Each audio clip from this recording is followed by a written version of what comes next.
नमस्कार। इस वीडियो में हम अंतरशासनात्मक अध्ययन पद्धति के अंतर्गत राजनीति विज्ञान और समाजशास्त्र के बारे में दोनों का जो संबंध है उसके बारे में चर्चा करेंगे।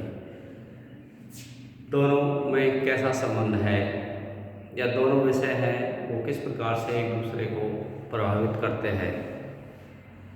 तो संक्षेप में हम जानते हैं कि समाजशास्त्र में सामाजिक संस्थाओं का अध्ययन और विश्लेषण किया जाता है। राजनीति विज्ञान की जो विषय वस्तु है वह राज्य भी एक समाज का एक अंग है, और चूँकि राज्य है, राज्य की जो विषय वस्तु है वह समाज की विषय वस्तु रूप में है। दूसरी ओर राज्य एक राजनीतिक संस्था तो है ही, साथ में एक सामाजिक संस्था भी है। इस प्रकार से हम देखते हैं कि बृहत विषय के रूप में समाजशास्त्र का एक अंग है राजनीति शास्त्र। तो दोनों विषय घनिष्ठ रूप से इस रूप में संबंधित है। इसीलिए कैटलिन ने कहा है कि समाजशास्त्र और राजनीति विज्ञान अखंड है और एक ही तस्वीर के दो पहलू हैं। अब हम देखते हैं कि राजनीति विज्ञान को समाजशास्त्र कौन कौन सी देन है। राजनीति विज्ञान को समाजशास्त्र किस प्रकार से राजनीति विज्ञान को लाभान्वित करता है।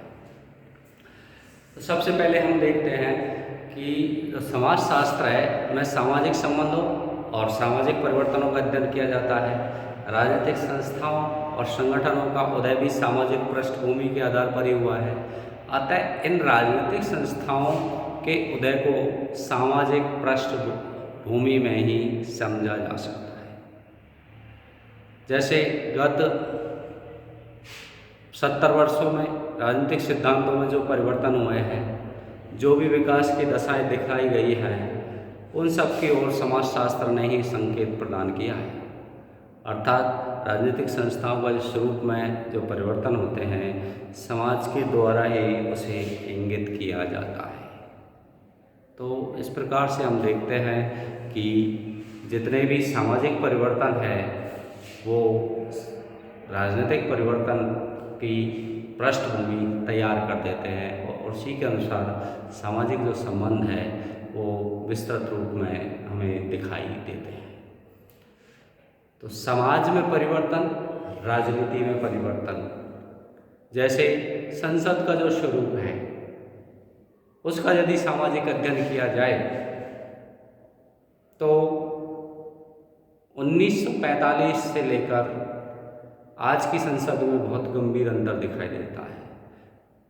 उसका अर्थ है कि समाज में जैसे जैसे सामाजिक जागरूकता, शिक्षा, राजनीतिक जागरूकता आई है, उसी के अनुसार जनप्रतिनिधियों, उनके प्रतिनिधित्व और उनकी मांग और उनके आंदोलनों का स्वरूप भी धीरे धीरे बदला है। आज की संसद 1945 या 60 के दशक की जो संसद है उससे बहुत रूप में भिन्न है।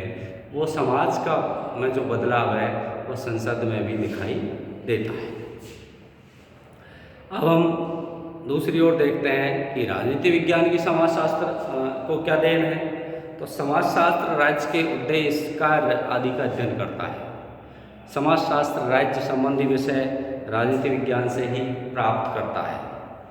अतः राज्य के द्वारा समाज के स्वरूप को निर्धारित किया जाता है।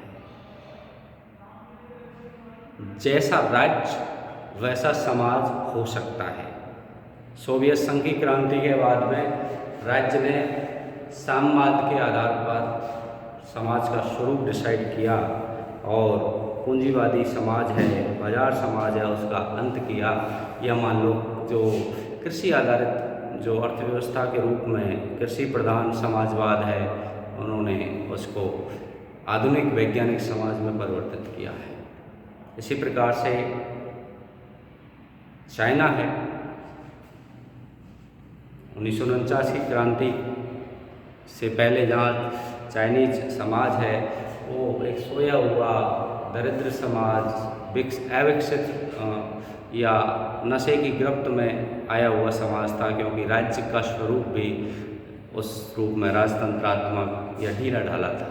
लेकिन जैसे ही साम्यवादी क्रांति के बाद समाजवादी जो सरकार आई, तो उस जो साम्यवादी सरकार है उसने समाज के स्वरूप को एकीकृत, हर मानक में एकीकृत और तानाशाही शासन व्यवस्था के स्वरूप में डाला है। तो राजनीतिक जो परिवर्तन है या राजनीतिक सत्ता है समाज के स्वरूप को डिसाइड भी करती है। लेकिन दोनों विषयों में ये समानता तो है, लेकिन इनमें अंतर ज़्यादा है। वो है क्षेत्र की दृष्टि से। राजनीतिक विज्ञान व्यक्ति के राजनीतिक जीवन और राजनीतिक संस्थाओं का अध्ययन करता है, जबकि समाजशास्त्र मनुष्य के सारे संबंधों का और सारी सामाजिक संस्थाओं का अध्ययन उसमें किया जाता है। प्रकृति की दृष्टि से देखें तो समाजशास्त्र एक वर्णनात्मक विज्ञान है, जबकि राजनीतिक विज्ञान एक आदर्शात्मक विज्ञान है। समाजशास्त्र समाज के विभिन्न अंग और उनका इतिहास के बारे में वर्णन करता है, जबकि राजनीतिक विज्ञान कैसा समाज, कैसा राज्य होना चाहिए, इसके बारे में ज़्यादा बल देता है। तो वो आदर्शात्मक विज्ञान की श्रेणी में होता है। विषय सामग्री की दृष्टि से राजनीतिक विज्ञान में केवल संगठित समूहों का ही अध्ययन किया जाता है, राज्य, सरकार, संसद आदि का, जबकि समाजशास्त्र में मनुष्य के संगठित और असंगठित या गैर संगठित दोनों ही संबंधों का अध्ययन किया जाता है। गैर संगठित में जाति है, धर्म है, वर्ग है, इन समूहों का भी अध्ययन, प्रजाति है, इनका भी उसमें अध्ययन किया जाता है। इस प्रकार से हम देखते हैं कि राजनीतिक विज्ञान और समाजशास्त्र है, कैटरिंग के अनुसार दोनों अखंड है, एक तस्वीर के दो पहलू है, लेकिन इनमें अंतर भी व्यापक दृष्टि से दिखाई देता है। धन्यवाद।